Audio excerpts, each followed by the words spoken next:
자, 오늘 주신 하나님의 말씀 봉독합니다. 오늘은 민수기에 있는 말씀인데요. 민수기 13장 25절에서 33절에 있는 말씀, 우리 다 같이 일어나셔서 하나님 말씀 봉독하도록 하겠습니다. 민수기 13장 25절부터 33절에 있는 말씀입니다. 저하고 한 절씩 교독하겠습니다. 그들은 그 땅을 탐지하러 갔다가 40일 만에 돌아왔다.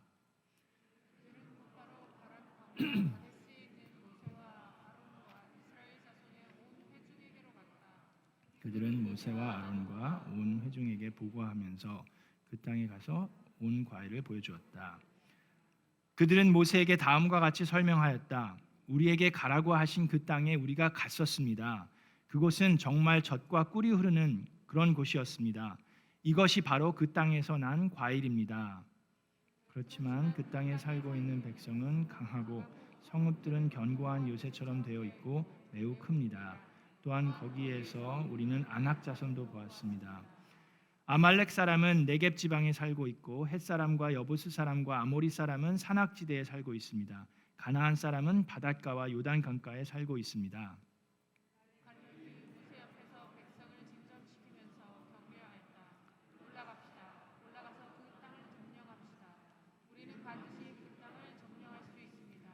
그러나 그와 함께 올라갔다 온 사람들은 말하였다. 우리는 도저히 그 백성에게로 쳐올라가지 못합니다. 그 백성은 우리보다 더 강합니다. 그러면서 그 탐지한 땅에 대하여 나쁜 소문을 퍼뜨렸다. 그들은 이스라엘 자손에게 그 땅에 대해 이렇게 말하였다. 우리가 탐지하려고 두루 다녀본 그 땅은 그곳에 사는 사람들을 삼킨 우리가 그 땅에서 본 백성은 피가 장대 같은 사람들이다. 함께 읽겠습니다. 거기에서 우리는 또 네피림 자손을 보았다. 아낙 자손은 네피림의 한 분파다.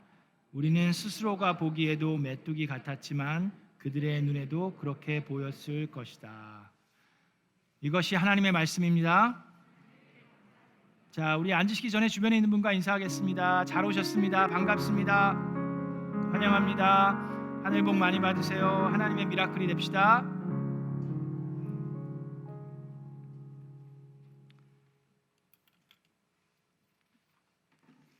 여러분 들으신 분도 있을지 모르는데 이제 유명한 이야기가 있는데요. 한 신발을 파는 회사가 있었습니다. 근데 그 회사가 아프리카로 진출을 하기 위해서, 저도 이제 아프리카를 가는데 아프리카로 진출을 하려고 이제 마케팅을 조사를 해야 되니까 2명의 직원을 뽑아가지고 아프리카로 보냈습니다. 그래서 두 직원이 이제 며칠 동안 이 아프리카 여기저기를 돌아다닌 다음에 한 사람, 그 2명 중에 한 사람이 회사에 전화를 했습니다. 여보세요? 사장님 안 받으시네. 전화 받으세요. 여보세요? 네. 네, 사장님 여기 아프리카 와가지고 지금 며칠 동안 돌아다녔는데 Guess what? 여기는 가능성이 없습니다. 아프리카는 아닌 것 같습니다. 여기는 왜냐고요? 여기는 아무도 신발을 신고 다니질 않습니다. 죄송합니다. 그리고 끊었어요. 근데 2명이 갔다 그랬잖아요. 또 다른 사람이 또 전화를 합니다. 여보세요? 예, 받으시네. 금방. 괜찮으신가 보네. 네. 여기 아프리카 와서 진짜 돌아다녔는데요. Guess what? 대박. 빨리 10,000켤레의 신발을 지금 당장 빨리 보내주십시오. 왜냐고요? 여기는 아무도 신발을 신고 다니지 않아요. 한 사람에 2켤레 이상씩 팔 수 있습니다. 빨리 보내주세요. 그렇게 이제 전화를 했다고 합니다. 들어보셨죠? 네. 자, 근데 저한테 들으니까 좀 더 재밌지 않아요? 그죠? 두 사람이 똑같은 회사에서 똑같은 데를 파송을 받아서 똑같은 사람들을 만나고 똑같은 걸 모았는데, 그리고 리포트한 것도 보면 아무도 신발을 신고 다니지 않습니다. 그거는 똑같은데 그들의 마음과 보고는 전혀 다른 보고를 했습니다. 자, 오늘 본문 말씀에 있는 내용도 보면요, 이스라엘 백성도 이와 비슷한 모습을 보게 됩니다. 자, 제가 지도를 보여드릴 텐데요. 이 지도를 보면 이스라엘 백성이 어떤 경유를 지금 다녔는지 봅니다. 자, 왼쪽 이쪽 보면 이제 여기가 이집트죠. 여기가 애굽입니다. 애굽에서 모세가 이제 나와서 여기서 이제 홍해 바다를 건넜습니다. 홍해 바다를 건너고 쭉 내려와서 시내 광야에서 시내산에서 거의 1년 동안을 묵으면서 거기서 이제 하나님의 율법을 받고 모세 오경 이제 10계명을 받습니다. 자, 그 다음에 다시금 성막을 지난주에 배웠죠. 그래서 성막을 짓는 걸 배우고 하나님의 임재를 느꼈습니다. 그리고 이제 다시금 이 약속의 땅, 가나안 땅에 와갖고 여기 가네스 바네아라고 되어 있는데 바로 여기에 있는 게 오늘 모습입니다. 자, 여기에 도착해서 여기가 바로 이제 가나안 땅이에요. 여기가 예루살렘이 있고 하나님이 약속하신 땅에 도착했습니다. 자, 그 상황에서 오늘 말씀을 봅니다. 13장 1절에 보니까 이런 말씀이 있습니다. 주님께서 모세에게 말씀하셨다. 너는 사람들을 보내어 내가 이스라엘 자손에게 준 가나안 땅을 탐지하게 하여라. 각 조상의 지파 가운데서 지도자를 한 사람씩 보내어라 라고 말씀하시는데, 이 말씀만 봐도 아주 놀라운 사실을 볼 수 있습니다. 하나님께서 뭐라고 그랬습니까? 이스라엘 자손에게 준 가나안 땅을 탐지하게 하여라 그랬어요. 하나님은 이미 이 땅을 어떻게 했어요? 이미 이스라엘 백성에게 주었다라고 얘기하십니다. 그냥 이스라엘 백성 그냥 가서 가지면 돼요. 그럼에도 불구하고 그들이 두려워서 그 땅을 차지하지 못하는 그 일이 벌어집니다. 또 뭐라고 그랬습니까? 각 조상의 지파 가운데서 지도자, 리더를 한 명씩 택해서 보내라고 말씀을 하십니다. 자, 근데 이 말씀을 보면 마치 이 정탐꾼을 보낸 것이 하나님이 명하신 것처럼, 하나님의 아이디어로 나온 것처럼 들리죠? 자, 그런데 그 정황을 잘 기록되어 있는 것이 바로 신명기에 나옵니다. 신명기 1장에 보면 어떤 일이 일어났는지를 더 자세하게 기록하고 있는데, 하나님께서 가라 그러신 것이 아니라 하나님께서 가는 것에 대해서 허락하신 것임을 우리가 알 수가 있습니다. 신명기 1장을 보겠습니다. 신명기 1장 21절에 보면, 자, 모세가 이제 가네스 바네아에 도착해서 이스라엘 백성에게 얘기합니다. 보십시오. 주 당신들의 하나님이 주신 땅이 당신들 앞에 있습니다. 하나님은 이미 이 땅을 우리에게 주셨어요. 자, 주 당신의 조상의 하나님이 당신들에게 말씀하신 대로 하나님께서는 분명히 말씀하셨습니다. 올라가서 차지하십시오. 두려워하지 말고 겁내지 마십시오. 이것이 하나님이 모세를 통해서 이스라엘 백성에게 하신 말씀이에요. 근데 이스라엘 백성은 뭐라고 얘기합니까? 22절에 땅을 탐지할 사람들을 먼저 보내서 우리가 올라갈 길과 우리가 쳐들어갈 성읍들이 어떠한지 그 땅을 정찰하여 우리에게 보고하게 합시다. 누구의 아이디어였어요? 이스라엘 백성들의 아이디어였어요. 하나님은 내가 말씀했으니까, 내가 말했으니까 이 땅을 가서 차지해라. 두려워 말고 겁내지 말고 가라 그랬는데, 그들은 그래도 좀 가서 좀 미리 좀 보고, 돌다리로 두들겨 가면서 건너라고 그랬는데 좀 가서 좀 보고 오면 좋겠습니다라고 얘기했을 때 하나님께서 그것을 허락하십니다. 여러분, 우리가 명심해야 되는 것이 있습니다. 우리가 자꾸 하나님에게 이런 식으로 얘기할 때가 많이 있는데, 이 말씀을 통해서 우리는 이스라엘 백성의 마음을 엿볼 수가 있는데, 그들의 마음은 어떤 마음입니까? 하나님의 말씀만으로는 부족하다입니다. 그래서 내 눈으로 직접 보고 가겠다라는 마음이에요. 그 마음이 엿보입니다. 그렇죠? 자, 근데 그건 아주 위험한 일입니다.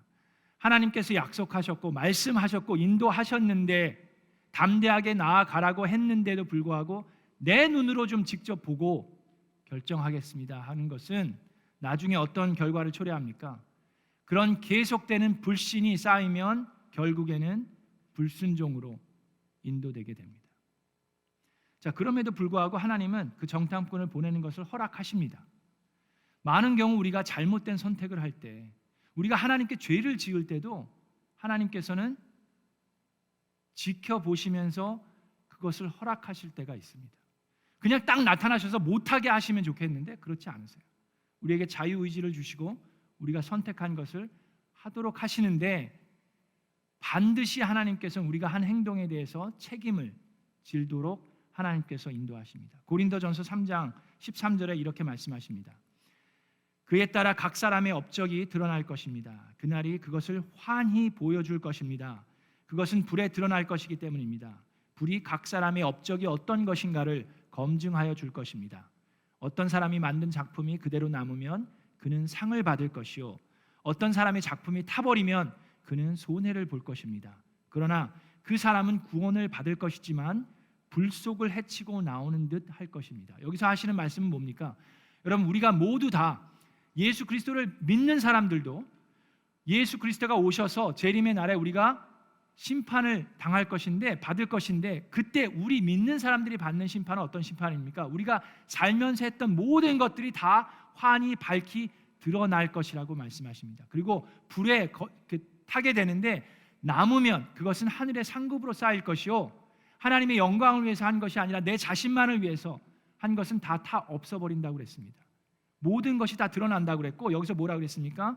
그래서 그 사람들은 구원은 얻을 것이지만 우리가 하나님의 말씀에 순종하면서 믿고 순종함으로 살지 않고 나만을 위해서 살면 그들은 구원은 받을 것이지만 불속을 헤치고 나오는 듯 할 것이라고 말씀하십니다.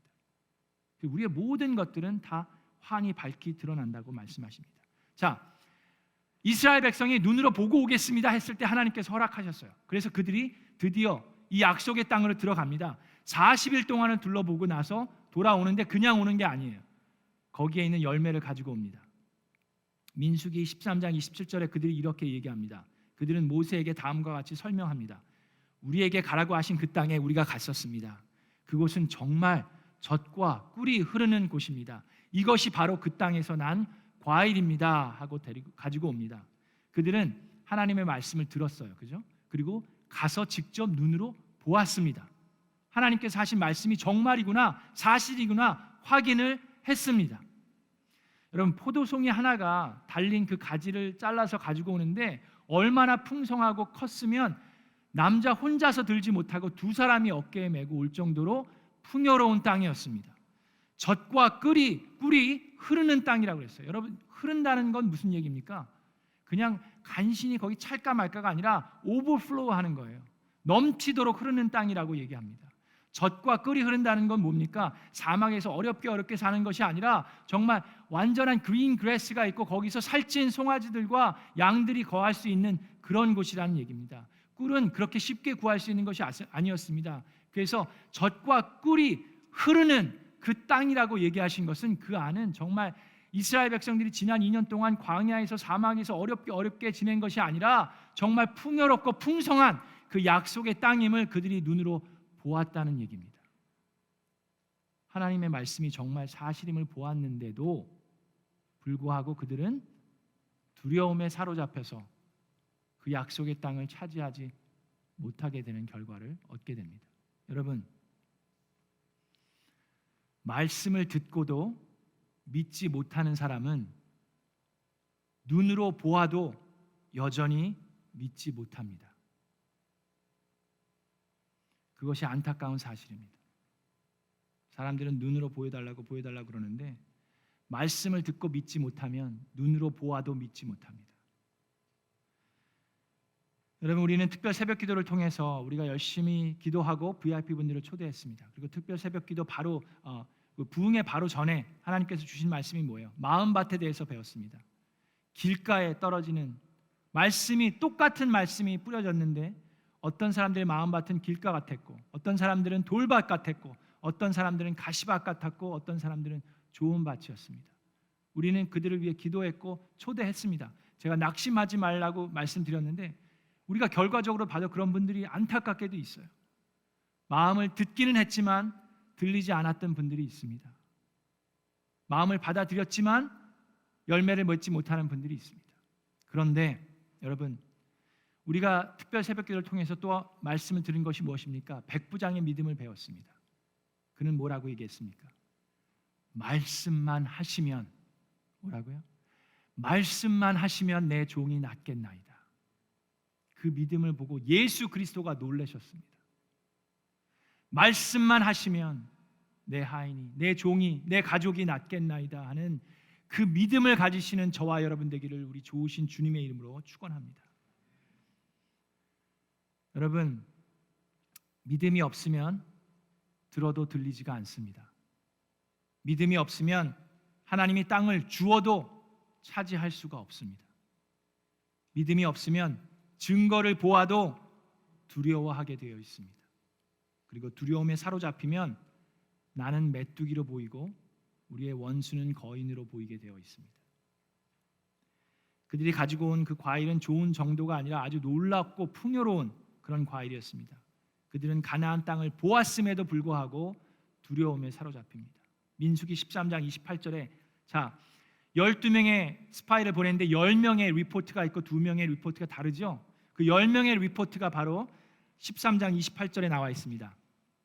그들이 이야기합니다. 아까 이제 읽어드린 건 그 땅이 얼마나 풍요로운지 얘기를 한 다음에 그 다음에 28절에 얘기하는데 그렇지만 풍요롭지만 하나님이 말씀한 대로 사실이지만 그 땅에 살고 있는 백성은 강하고 성읍들은 견고한 요새처럼 되어 있고 매우 큽니다. 또한 거기에서 우리는 아낙 자손도 보았습니다. 아낙 자손은 거인들이에요. 그러면서 31절부터 33절에 우리는 도저히 그 백성에게로 쳐 올라가지 못합니다. 그 백성은 우리보다 더 강합니다. 그러면서 그 탐지한 땅에 대해서 나쁜 소문을 퍼뜨렸다라고 나옵니다. 그들은 이스라엘 자손에게 그 땅에 대해서 이렇게 말하였다. 우리가 탐지하려고 두루 다녀온 그 땅은 그곳에 사는 사람들을 삼키는 땅입니다. 또한 우리가 그 땅에서 본 백성은 키가 장대 같은 사람들이었습니다. 거기에서 우리는 또 네피림 자손을 보았습니다. 창세기에 나오는 그 거인들 네피림을 얘기하는데 아낙 자손은 그 네피림의 한 분파입니다. 우리는 스스로가 보기에도 내가 보아도 메뚜기 같았지만 그들의 눈에도 그렇게 보였을 것입니다 라고 얘기합니다. 자, 여러분 지금 들은 이 리포트의 문제점이 뭡니까? 그들이 본 리포트의 문제점이 뭐예요? 중요한 포인트가 있습니다. 여러분 이 정탐꾼이 갔을 때 그들의 책임이 뭡니까? 그들이 해야 되는 게 뭐예요? 두루 다니면서 본 다음에 본 사실을 그대로 이야기하는 것이 그들의 책임입니다. 그죠? 근데 이분들의 리포트를 곰곰이 잘 들여다보면은요, 이분들은 본 사실만을 얘기한 게 아닙니다.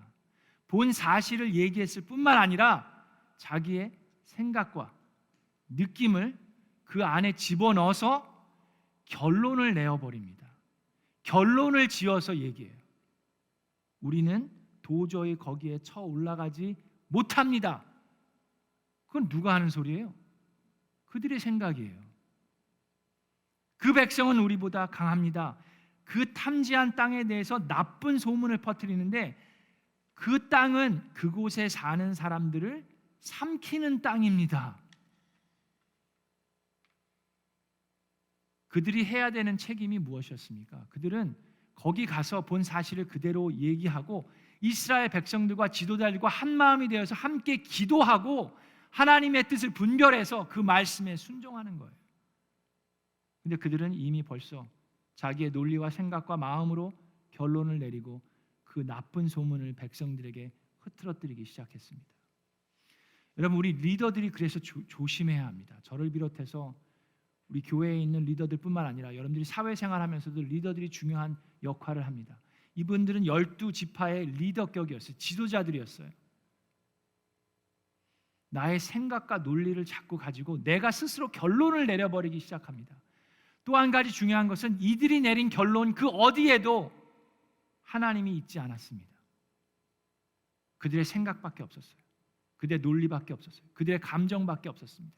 그 어디에도 하나님의 모습을 찾아볼 수 없는 리포트를 그들은 제시했습니다. 여러분 이런 모습이 혹시라도 우리 안에 있지 않는지, 그리고 이상하게도 여러분 이 나쁜 리포트는 훨씬 더 이 전파력이 세고 영향력이 훨씬 더 큽니다. 그렇지 않습니까? 뭐 코로나 오미크론 저리 가라예요. 그죠? 여러분 그게 왜 그렇습니까? 우리 인간에게는 죄성이 있기 때문에 그래요. 여러분 이야기할 때도 왜 그런지 모르게 다른 사람들 이렇게 뒷담화하는 게 왜 그렇게 재밌습니까?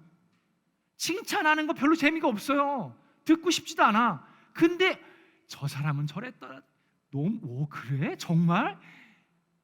너무 재밌죠, 여러분? 재밌어하는 게 그냥 주여 재밌어하는 게 보이네. 아버지 왜 그렇습니까? 우리 안에 죄성이 있어서 그래요. 또 한 가지 이유가 뭡니까? 왜 네그립한 것들이 그렇게 전파력이 크고 영향력이 큽니까? 또 한 가지 이유는 여러분 변화는 우리에게 스트레스를 줍니다. 그리고 스트레스 받는 게 힘들기 때문에 우리는 변화를 받아들이는 게 힘들어요. 우리 지금 목회자 스태프들이 책을 읽고 있는데 헨리 블랙하비의 영적 리더십을 읽고 있습니다. 다시금 읽고 있는데 거기 보면 이 변화에 적응하는 것을 우리는 연습해야 된다라고 얘기를 합니다. 우리가 여러분들 사업을 하시든 직장을 다니시든 또 교회에서도 마찬가지인데 그냥 이렇게 가는 것은 있을 수 없다라고 이분은 얘기합니다. 무슨 얘기냐면 이렇게 가든지 둘 중에 하나예요. 내리막길로 가든지 올라가든지. 자, 근데 중요한 건 올라갈 때요. 이렇게 올라가지 않습니다. 우리는 어떻게 올라갑니까? 올라갈 때도 내려갔다 이렇게 올라가요. 그죠? 내려갈 때도 그냥 이렇게 내려가지 않습니다. 내려갔다 올라가는 거 갔다가 또 내려가고 이렇게 내려가요. 이거 얘기하니까 주식 생각하시죠? 그 생각하는 게 아니에요. 예. 자, 집중하십시오. 집중. 모든 삶에 그래요. 근데 우리는 이거를 바래요. 그러면서 이 정도 왔으니까 이제 그냥 이 정도만 하면 되겠지라고 생각을 하는데 여러분, 이거는 바로 이거의 조짐입니다. 조짐이에요. 그래서 우리는 항상 변화에 노력하고 받아들이려는 노력이 필요합니다. 작은 일부터 변화가 시작돼야 됩니다. 그래서 우리가 해야 될 일이 뭡니까? 하나님의 일꾼이면 우리가 먼저 해야 되는 것은 기도하는 거예요. 기도하고 성령님이 조명하심을 깨달아야 합니다. 하나님의 말씀으로 이미 이 땅은 너희에게 준 땅이다라고 얘기를 했는데도 불구하고 말씀만으로는 부족했어요. 내 눈으로 봐야 됐어요. 내 눈으로 봤는데도 말씀을 듣고도 믿지 못한 사람들은 눈을 보고도 믿지 못합니다. 그리고 우리는 변화를 받아들이는 연습을 해야 합니다. 여러 가지 크고 작은 변화들이 교회에도, 여러분들의 직장에도, 여러분들의 비즈니스에도, 가정에도 일어날 수밖에 없고 일어나야만 합니다. 그것에 잘 적응하고 올바른 변화를 위해서 기도하는 저와 여러분 되기를 주님의 이름으로 축원합니다. 자, 그러면서 이러한 답답한 이스라엘 백성의 모습을 보시면서 하나님께서 말씀하십니다. 자, 이 말씀이 오늘 설교의 제목입니다. 민수기 14장 11절 22절 이런 말씀을 하십니다. 도대체 언제까지 나를 멸시할 것이라더냐? 언제까지 이 백성이 나를 멸시할 것이라더냐? 내가 이 백성에게 보여준 것이 얼마나 많은데, 내가 이 백성 가운데서 보인 온갖 표적들이 있는데 도대체 언제까지 나를 믿지 않겠다고 하더냐? 라고 하나님께서 말씀하십니다. 그러면서 이들은 나를 10번이나 시험해 보았다 라고 얘기하십니다. 이스라엘 백성 입장에서는 도대체 저희가 언제 하나님을 멸시했습니까? 라고 얘기할 수 있을지 모릅니다. 그러나 하나님의 말씀을 신뢰하지 못하는 것이 하나님을 멸시하는 것입니다. 여러분 생각해 보세요. 만약에 저희 아들이 그렇게 했다는 게 아니라 제 아들이 농구 시합을 하는데 파이널이 있어요. 그래서 그 아주 중요한 게임이죠. 그래서 제 아들이 저한테 아빠 내일 파이널 그 농구 파이널 게임이 있으니까 아빠가 꼭 라이드 해주세요. 그래서 그래 그거 중요한 게임인데 그럼 아빠가 이거 적어놓고 알람도 해놓게. 그래 아빠가 라이드 줄게. 분명히 지금 얘기했는데 제 앞에서 제가 보는 앞에서 즉시 또 엄마한테 가가지고 엄마 나 내일 중요한 게임 있는데 엄마가 라이드 꼭 해줘. 그렇게 얘기하면 제 기분이 어떨까요? 이놈 아니 지금 이거 저를 멸시하는 것 같은 느낌이 들지 않을까요? 이스라엘 백성이 바로 그런 모습을 하나님께 계속해서 보이고 있는 겁니다. 그래서 하나님이 얘기하십니다. 도대체 언제까지 이 백성은 나를 멸시할 터이더냐?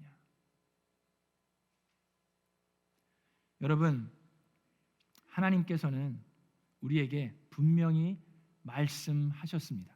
이스라엘 백성에게만 말씀하신 것이 아니라 저와 여러분에게 하나님께서는 말씀하셨습니다. 그리고 우리는 이제 하나님의 그 약속의 땅으로 움직일 때라고 믿습니다. 2022년이 바로 그 해라고 믿습니다. 아멘. 자, 하나님께서 가라고 한 것은 그 땅에는 우리보다 약한 사람들만 있는 게 아닙니다. 여러분 아이들이 게임을 할 때 저 팀은 우리보다 약해. 그러니까 우리 이 게임 하자. 그리고 저 팀은 우리보다 강해. 그러니까 이 게임은 그냥 취소합시다. 그럽니까? 우리보다 잘하는 팀이 있을 수 있어요. 그럼에도 불구하고 우리가 다시금 전략을 짜고 연습을 하고 그 강한 기운을 내서 그 강한 팀을 이길 수도 있습니다. 아멘. 여러분, 지금 팬데믹이에요. 그렇습니다. 오미크론 변이 바이러스도 있고 여러 가지가 있어요. 조심하지 말자는 게 아닙니다. 거인들이 있는데 조심하지 말고 그냥 무작정 가는 게 아닙니다. 제가 루안다를 가는데 그냥 무작정 가는 게 아니에요. 지금 같은 상황에서 가갖고 무슨 옐로우 피버 주사 맞는데 엄청 아파요. 아팠어요. 그 말라리아 약 그거 엄청 써요. 여러분 아세요? 그거 20일치를 처방받아 가지고 가야 됩니다. 그럼에도 불구하고 하나님이 가라시면 가는 거예요. 조심하면서 기도하면서 가는 겁니다. 여러분, 하나님께서는 우리에게 분명히 말씀하셨습니다. 우리 특별 새벽 기도를 통해서도 말씀하셨고, 부흥회를 통해서도 여러분들에게 말씀하셨고, 여러분들의 담임 목사인 저를 통해서도 여러분에게 말씀하셨고, 여러분들의 목자 목녀님을 통해서도 여러분들에게 말씀하셨습니다. 믿음으로 그 말씀 받으시기를 주님의 이름으로 축원합니다. 자, 그래서 그 말씀을 받고 우리가 열매를 맺으려면 우리가 반드시 해야 하는 것이 있습니다. 그것은 과거에 하나님께서 우리에게 보여주신 그 표적들을 잊지 말고 기억해야만 합니다. 하나님께서 도대체 언제까지 이 백성은 나를 멸시할 터이냐라고 얘기하시면서 내가 이들에게 보인 온갖 표적들이 있는데도 라고 하나님은 말씀하십니다. 이스라엘 백성에게 보여주신 표적들이 한두 개입니까? 그들이 이집트에서 나올 때 10가지의 재앙을 보여주셨습니다. 자기의 주인의 금은 보화를 가지고 나왔습니다. 홍해 바다를 건넜어요. 신의 산에서 하나님의 임재를 보았습니다. 성막에 하나님이 임재하는 걸 보았고 하늘에서 만나와 메추라기로 저희들을 먹이신 것을 경험한 백성들입니다. 여러분, 우리 미라클랜드 교회 하나님께서 보여주신 표적들이 있습니다. 여러분 기억하십니까? 잊지 말고 기억해야 됩니다. 저는 1년밖에 없었어요. 그 1년 동안 하나님께서 베풀어 주신 기적들이, 놀라운 기적들이 있습니다. 여러분, 우리 이상래 목사님을 천국으로 보내드린 다음에 여러분들의 교회가 불과 3개월 만에 담임 목회자를 찾을 수 있었습니다. 그것은 하나님의 은혜이고 기적입니다. 제가 아는 교회는 지금까지 3년이 지났는데도 담임 목회자를 찾지 못하고 어려운 가운데 있습니다. 그들이 기도를 하고 있겠죠. 그러나 두려운 마음으로 그러고 있는지는 모릅니다. 여러분, 우리가 경험한 기적들이 한두 개가 아닙니다. 이혜정 사모님께서 민혜정 전도사님으로 임명받고 우리 교회에서 기쁨으로 사역하실 수 있는 것 또한 하나님의 은혜이고 기적입니다. 아멘. 우리는 작년에 특별 새벽 기도를 하면서 7주 동안 했습니다. 그러면서 40여 분이 줌으로 개근하셨습니다. 그러면서 그 기도하는 가운데 기도 응답을 받은 것이 있습니다. 그 안에는 치유의 응답도 있었습니다. 여러분 기억하십니까? 이번 부흥회에도 하나님께서 말씀하셨습니다. 비록 우리가 기도했던 VIP분들은 은혜를 받지 못했을지 모르지만 우리 가운데 8분이나 되는 분들이 목자로 헌신하셨습니다. 그것은 은혜이고 기적입니다. 매일매일 삶 속에서 이 미라클 랜드에도 미라클이 일어나고 있어요. 작년에 우리 교회가 조닝에 들어가가지고 이 교회 50년 된 이 교회가 그냥 묶여 매일 수밖에 없는 상황이 있었습니다. 그랬을 때 우리가 기도하고 하나님께서 부어주시는 지혜 가운데 거해서 그 조닝에서 우리는 헤쳐나올 수 있었습니다. 할렐루야. 하나님께서 우리에게 여러분의 개인 삶에 보여주신 표적들이 있는데 도대체 언제까지 이 백성은 나를 멸시할 터이더냐라고 하나님께서 말씀하신다면 우리는 회개하고 하나님 말씀 붙들고 나아가야 합니다. 여러분 마음속에 도대체 언제까지